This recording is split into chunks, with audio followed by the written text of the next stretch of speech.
Top Gear wasn't a car show, it was a three-man wrecking ball wrapped in leather jackets and sarcasm. While other motoring programs focused on fuel economy and boot space, Top Gear opted for flamethrowers, road trips, and jokes that regularly crashed through the guardrails of political correctness. And nowhere was that more obvious in a way they managed to offend, well, just about pretty much everyone. So these are the Top Gear episodes that didn't just test cars, but international patience. So buckle up as we head into PC World. In the second episode of the very first season of the new format of Top Gear in 2002, Jeremy drove to Wales to test a Ford Focus RS. In his film, he joked that everyone should test their cars in Wales because no one wants to live in Wales. While brief, this throwaway remark was met with backlash from Welsh politicians. Assembly member Alan Pugh lodged a formal complaint, accusing the show of regional stereotyping. It was minor, but it marked as an early warning sign for what would become a Top Gear trademark. In episode 1 of season 7, while presenting the news about a German mini concept car, Clarkson joked that it should have built-in trafficators raised like Nazi salutes and having a sat-nav that only goes to Poland. As you can imagine, backlash came swiftly from German media, British viewers, and even MPs who called the remark tired and offensive. The BBC brushed it off as satire, but tensions ran high. This was one of the first times Clarkson was accused of using outdated World War II humour on a global platform. In the final episode of season 13, the Germans would raise their voices once more, when James and Jeremy were tasked with creating a fake Volkswagen ad. In the end of their ad, they disclosed that the Scirocco TDI can get from Berlin to Warsaw in one tank, once again referencing Germany's invasion of Poland. Ofcom, the regulator for TV, said the number of complaints received by the BBC was more than 100, but the BBC denied this, saying the figure was just a handful. The history of jokes that have been pointed at Germans throughout the show is thorough, whether it be references to World War II, German car manufacturers, funny accent impersonations, or things falling out of James's luggage. The Germans got their fair share. In the third episode of Series 9, aka the USA special, the trio took their cars they bought for less than $1,000 through the deep south of Alabama and eventually the freshly hurricane-stricken New Orleans, Louisiana. While in Alabama, they were challenged to get each other shot or arrested and get bonus points for achieving that feat, which they do by decorating each other's cars in provocative slogans like NASCAR sucks, Hillary for president, and man love rules, which was obviously going to be controversial driving through the Bible Belt. While driving, they inevitably had to stop for gas. However, they ended up getting chased off by angry locals. The crew reportedly had rocks thrown at them and narrowly avoided violence. Despite the many situations the trio found themselves in throughout the years, Clarkson has said that getting chased out of Alabama was the scariest altercation. At one point, I found myself behind James May's Cadillac. Behind me was a pickup truck with good old boys with guns. I guess it was a kind of look after your mate situation. I thought, fuck that, and overtook James, leaving him to it. We thought they'd just laugh, but they didn't. We pulled up in a petrol station and a terrifying woman came out. Y'all trying to see how long you last in a hick town? No, not really. And then a truck arrived full of, there's no other word, rednecks, carrying shotguns. Literally 4 of them in the back of the truck with shotguns in the air like that. Started throwing rocks at us, big rocks. We scattered. One of us scattered first. I won't ruin his dignity by saying who it was, but his name began with Jet and ended with Rummy Clarkson. And he was the first. He went very quickly. James's car wouldn't start, so I had to jump start him whilst they were pelting us with rocks, and then we took off and we had CBs in the cars and we could hear them. I got them here at this crossroads. They were tracking us clear across Alabama, Mississippi, Louisiana. It was hellish. That's the first time we realised, okay, lesson learned. One online commenter stated, the fact that these three have driven through active war zones, but the closest they came to actual danger was in a small town in Alabama is mind-boggling. The segment became infamous. No apology was issued, but still, it stood as one of the most dangerous moments in Top Gear history. However, because the ending of the show was so dramatic, it kind of overshadowed a dead cow being tied to the roof of Jeremy's Camaro, which received 91 written complaints. However, the BBC later revealed that the cow died several days prior, and that Clarkson had caused no harm or injury to it. Not only that, during the special, he also went on to summarise Florida. God, Florida's awful. Nasty insects, old people, fat people, a lot of people who all offer you cheese. You want cheese with that? You want cheese with that? And then shoot you. Which wasn't the last time Jeremy had some banter aimed at the Americans. Jeremy's sincerity wasn't convincing, and his hand gestures didn't help either. Shut up, you goddamn Frenchy, cheese-eating surrender monkey. Yep. So if you're watching this in Saudi Arabia... This next controversy isn't a country, but it does have a flag, so we may as well include it. In the same series as the USA special, Clarkson and May agreed with an audience member who described the Datsun Copen as a bit gay. He later described the vehicle as a ginger beer, which uses rhyming slang for queer. The BBC received dozens of complaints and launched a review. Though no sanctions were made, the incident is often cited in discussions of Top Gear's homophobic undertones, but Clarkson defended the remarks as harmless banter. Because I own a motorbike after that, Jeremy. Oh, did you? Yeah, a motor gazette. I didn't know you were homosexual. Yes, absolutely. Most of my songs are about you.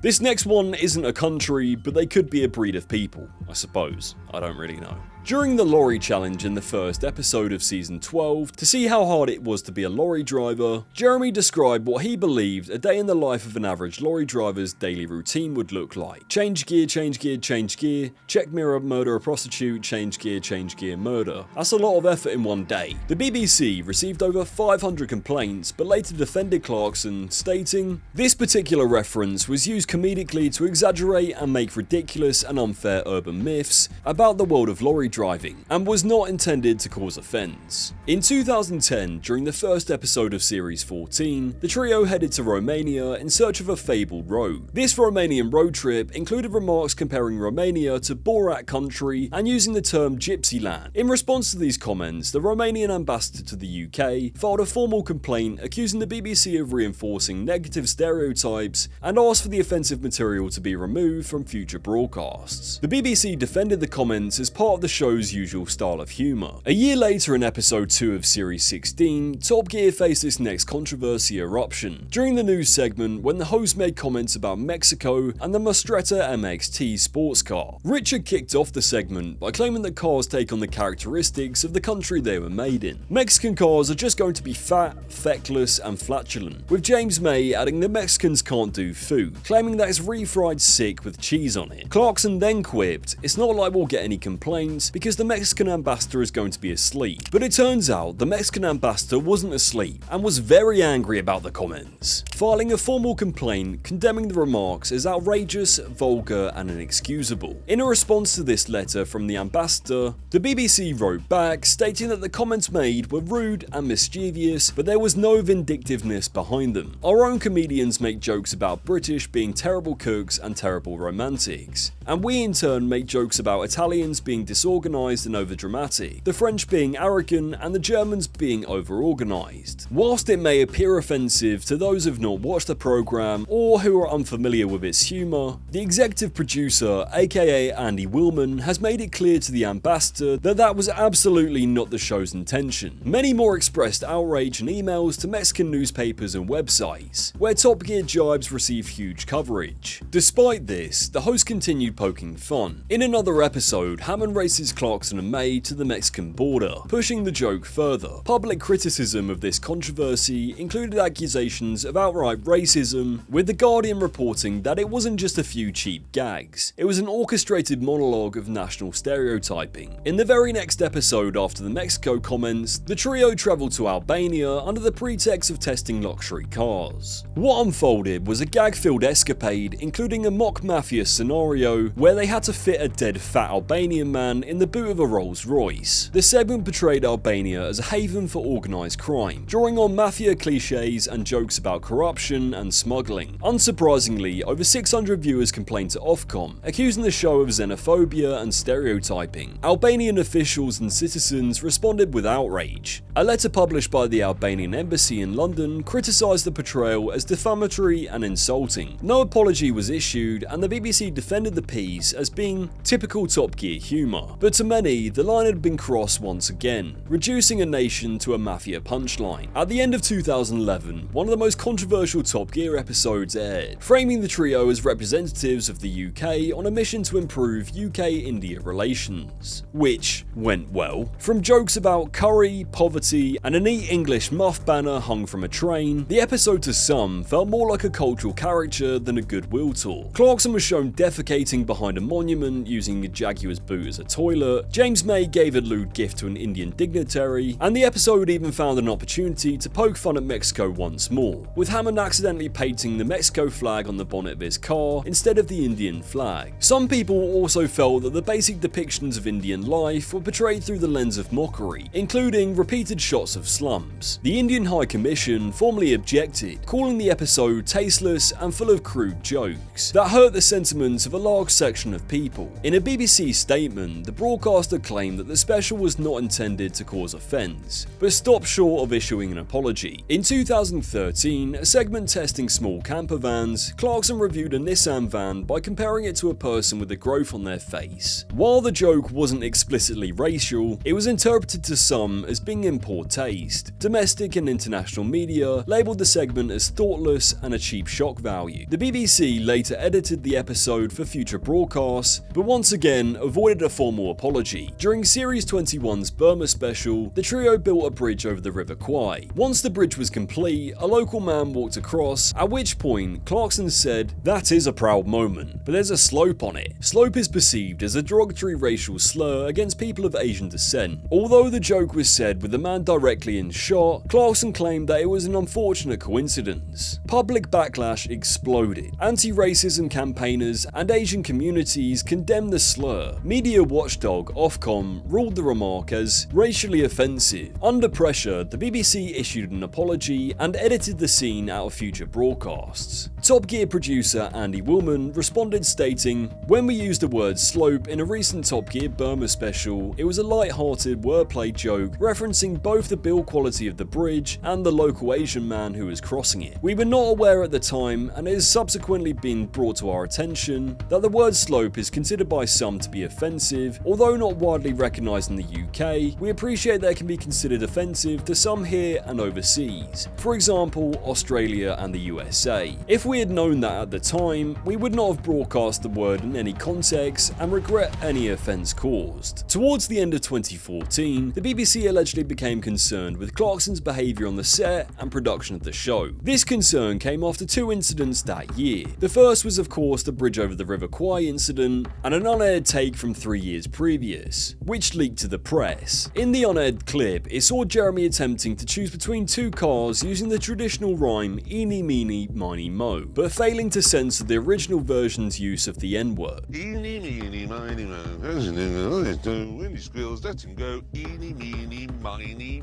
mo. At the time of the racist allegations, his co-presenter James May tweeted, "Jeremy Clarkson is not a racist. He is a monumental bellend and many other things, but not a racist. I wouldn't work with one." On the 2nd of May 2014, Jeremy Clarkson responded to these allegations. A couple of years ago, I recorded an item for Top Gear in which I quoted the rhyme "eeny meeny miny mo". Now, of course, I was well aware that in the best known version of this rhyme there is a racist expression that I was extremely keen to avoid. The full rushes show that I did 3 takes. In 2, I mumbled where the offensive word would normally occur, and in the 3rd, I replaced it altogether with the word teacher. Now, when I viewed this footage several weeks later, I realised that in one of the mumbled versions, if you listen very carefully with the sound turned right up, it did appear that I'd actually used the word I was trying to obscure. I was mortified by this, horrified. It is a word I loathe, and I did everything in my power to make sure that that version did not appear in the programme that was transmitted. In fact, I have here the note I sent at the time to the production office, and it says, "I didn't use the N-word here, but I've just listened through my headphones and it sounds like I did. Is there another take that we could use?" Please be assured I did everything in my power to not use that word, and that I'm sitting here begging your forgiveness for the fact that obviously my efforts weren't quite good enough.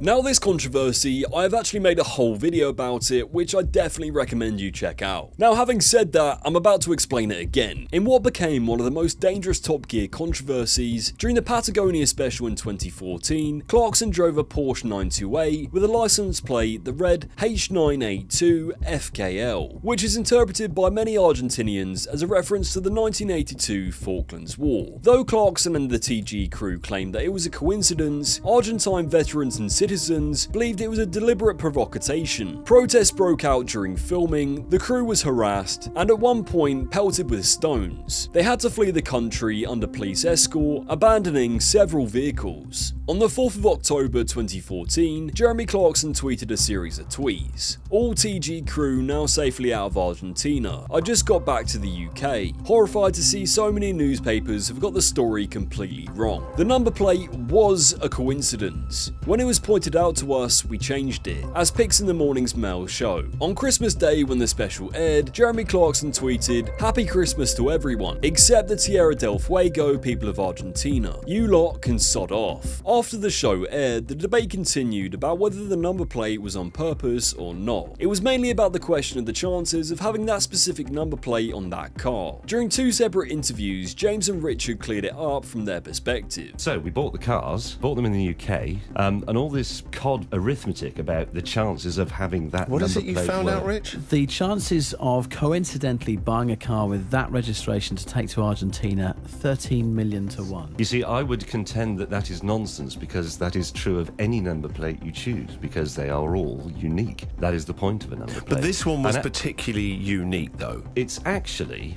meaningless. Now, you have to remember, all the cars that we chose are extremely rare. Jeremy wanted a 928 GT. It's a car he's very keen on and has been for a long time, but he wanted the manual, which is a very rare car in Britain in right-hand drive. Now, we found 2 for sale. One of them was considerably better than the other one, which is the one we bought. So in actual fact, because they all wear the registration numbers they've had from new, and there's nothing you can really do about that, the chances of buying that car were actually 1 in 2. But surely, because of the meticulous planning that goes into it, someone would have gone, "Oh, crikey, this is a bit odd. That says that, and we're going to be driving through." I know you're going out to Patagonia, but... I mean, we weren't making a program about Argentina specifically. We were making a program about Patagonia, which is Argentina and Chile. We were definitely not going to talk about the Falklands War. The only thing we did acknowledge that we would end up in Ushuaia, where there is a certain amount of resentment towards the British, because that's where the Belgrano sailed from and so on. But we weren't going to mention that. I mean, we do muck about, but we're not going there to mock people about their war casualties or anything like that. Now, the issue with the number plate, we didn't spot. I didn't spot it, and I do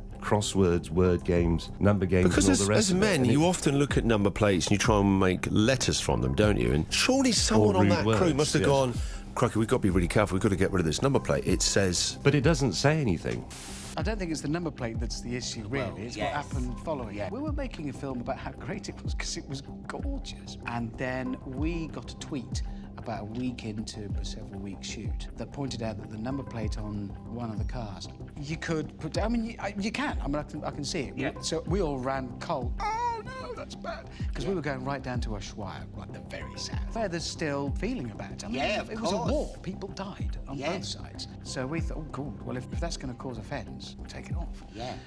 But that wasn't enough, and then they threw rocks at us, and we ran away. On the first episode of the new season, after the Patagonia special, Jeremy addressed the situation and attempted an apology during the news segment, while all the presenters wore Chile pins. The Patagonia controversy, coupled with other issues, contributed to tensions between Clarkson and the BBC, culminating in his dismissal from Top Gear the following year in 2015. If you want to find out exactly what happened, you can watch this video that I also made. Looking at this graph, we can clearly see that the bigger and more successful the show got over time, it took bigger risks with jokes and banter. But for Clarkson, Hammond and May, no country, no culture, and certainly no stereotypes was off limits. Whether they were joking about Mexican food, mocking the Albanian mafia, slinging toilet humour across India, or accidentally, or not so accidentally, taunting war veterans in Argentina, the trio often defended their humour as equal opportunity offending. But critics argued it was more often punching down more than it was punching up. Yet somehow, despite the Ofcom rulings, diplomatic protests, and hundreds of complaints, the trio became icons. Evidence that controversy doesn't just sell, it drives a V12.